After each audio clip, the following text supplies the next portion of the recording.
Hi everybody, Levi Clay here, and in today's video I am going to be walking you through 5 dream guitars that I would love to own. Because just like you guys, I am a guitar enthusiast.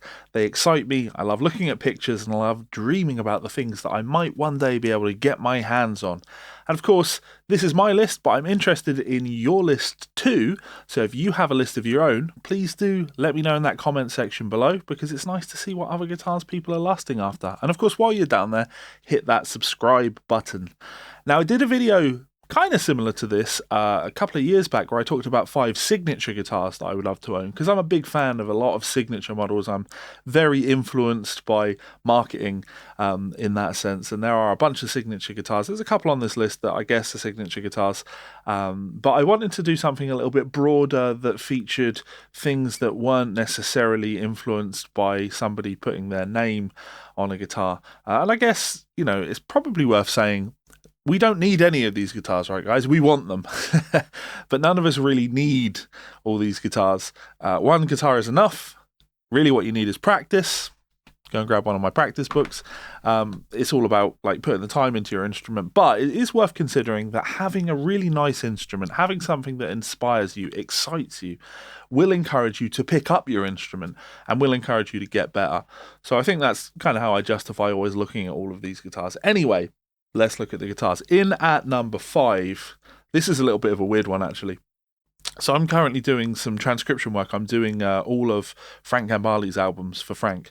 And, you know, Frank's been an influence of mine for a long time. You know, I love his music, much respect for Frank and what he's done for the development of technique on the electric guitar. And I guess because of that, when I think about older guitars and signature guitars, I do like Frank's original run of Ibanez signature guitars, the FGM 100 series, which you can see here. This is based on the S series.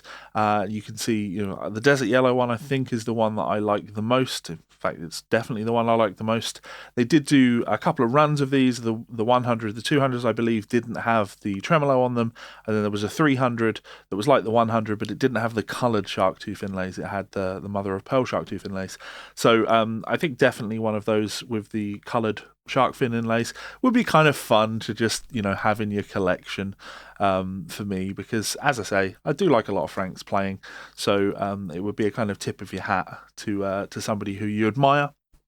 And it is worth mentioning that he does have signature guitars with carving now, and I do kind of like his the yellow kind of Strat model that he has.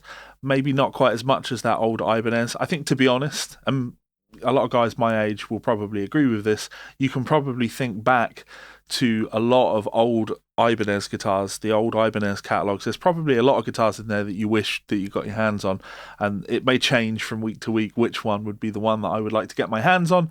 But right now, the idea of getting my hands on an Ibanez FGM 100 is definitely an exciting one. And they don't come up for sale all that often. Realistically, though, I think if one of these came up for about £800, I'd probably go for one of these, because it's a cool guitar, and yeah, I like it. So I apologise for my terrible taste, but I think cool guitar. Okay, next guitar. So in at number 4, we have a Benedetto guitar. Benedetto make wonderful jazz guitars. Now, more specifically, I would be talking about a Benedetto Pat Martino signature model, the black one, which looks like that.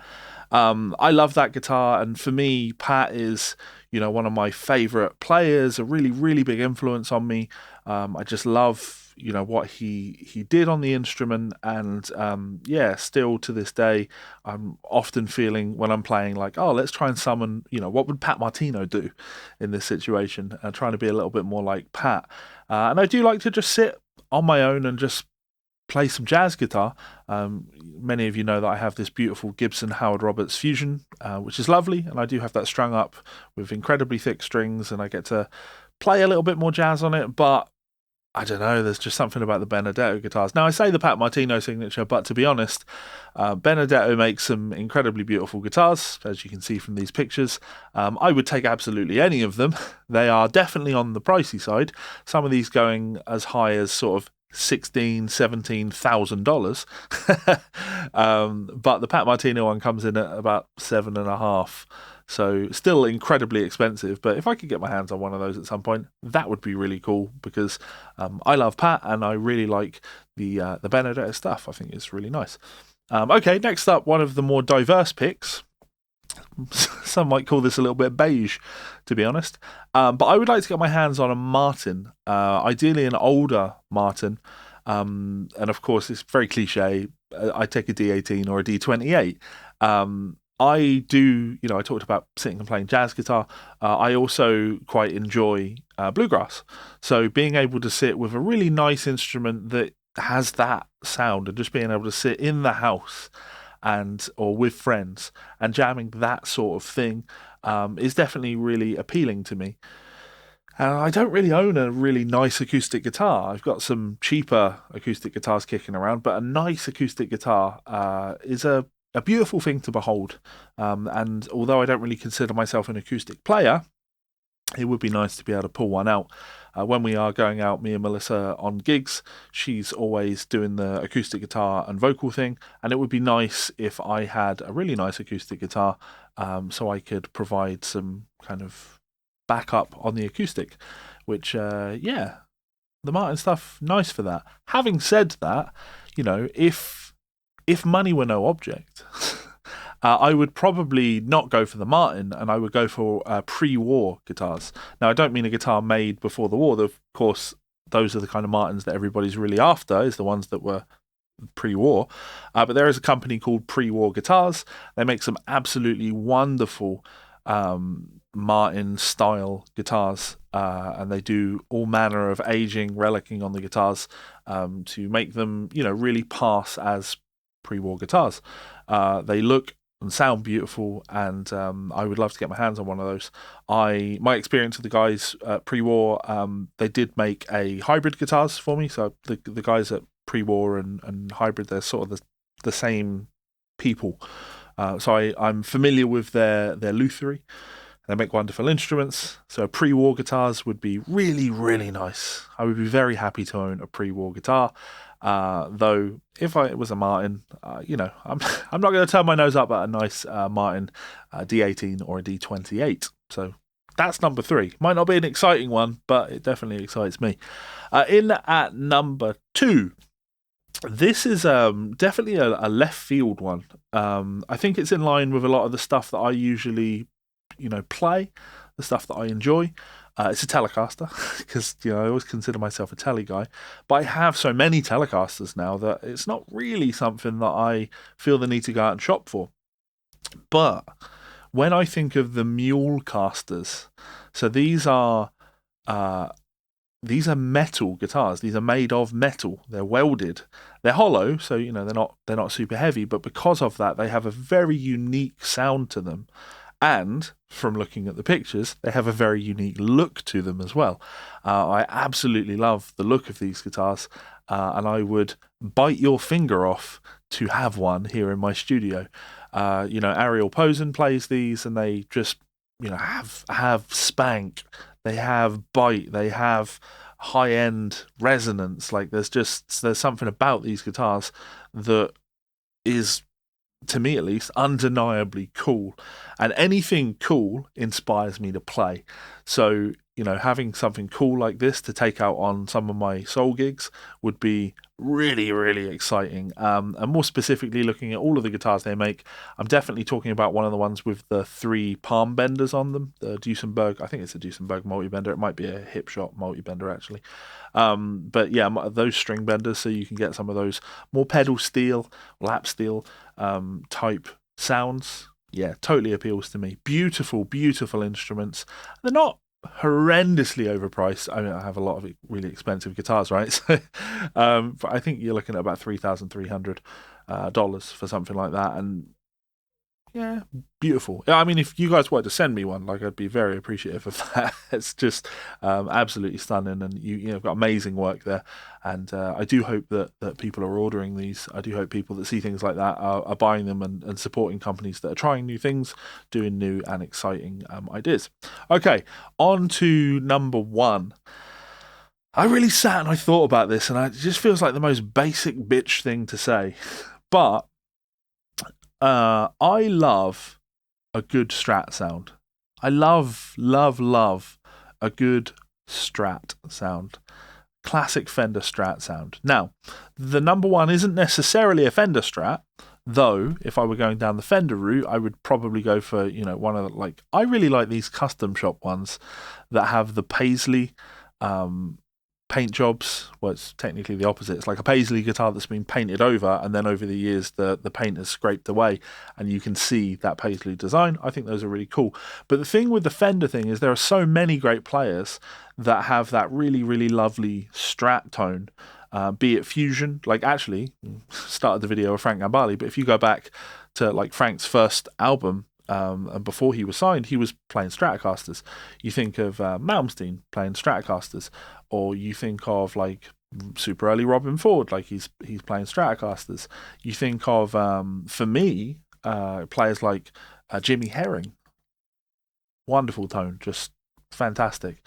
You think of Wayne Krantz. I went really English there. Wayne Krantz. There's so many great players out there that have this beautiful Strat tone, and now, of course, because I play professionally in a soul setting, and I'm starting to bring a lot more of those neo soul influences in there. When I look at Jarius Mosey and I think of his old videos where he's got that red Strat, if you watch a lot of these gospel guys, they all seem to have just these beautiful Stratty tones, and a nice Strat would just really excite me, really excite me.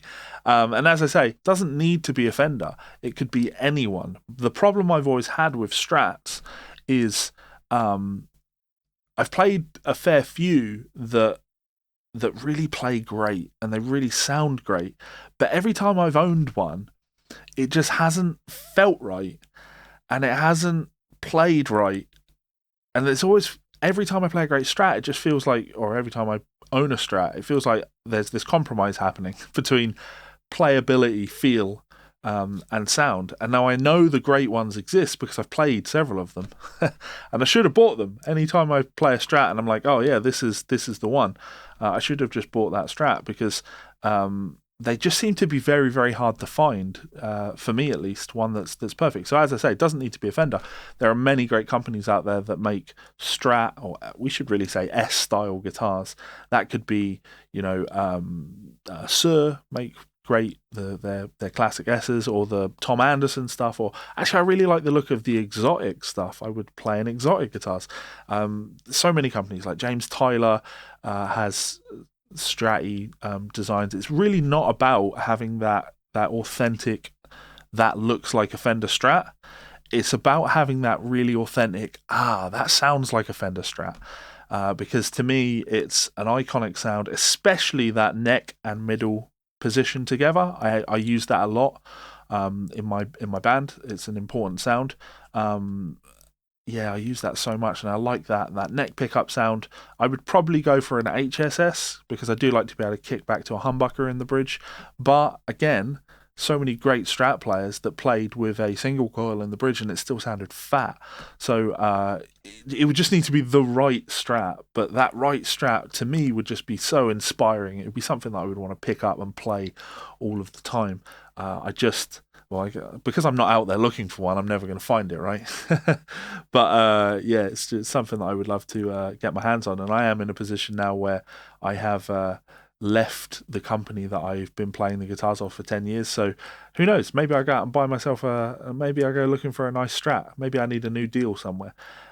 Because, Strats, that sound. I'm not crazy on the body shape of a Strat.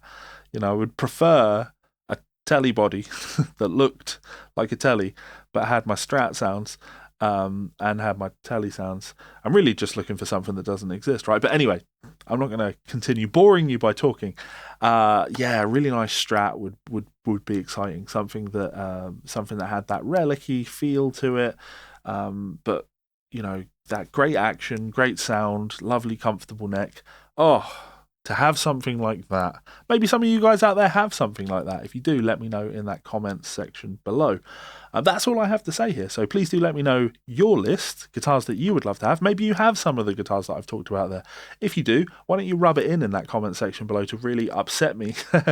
And while you're down there, like I say, please do hit that subscribe button. Check out some of the links in the description as well. Got links to some of my books. You can also check me out on Patreon, get access to my weekly guided practice routines, weekly guided ear training sessions, and download hundreds of transcriptions and join the best guitar community on the internet. Hope you enjoyed this video. Thanks so much for watching, and I will see you for another video soon. Goodbye.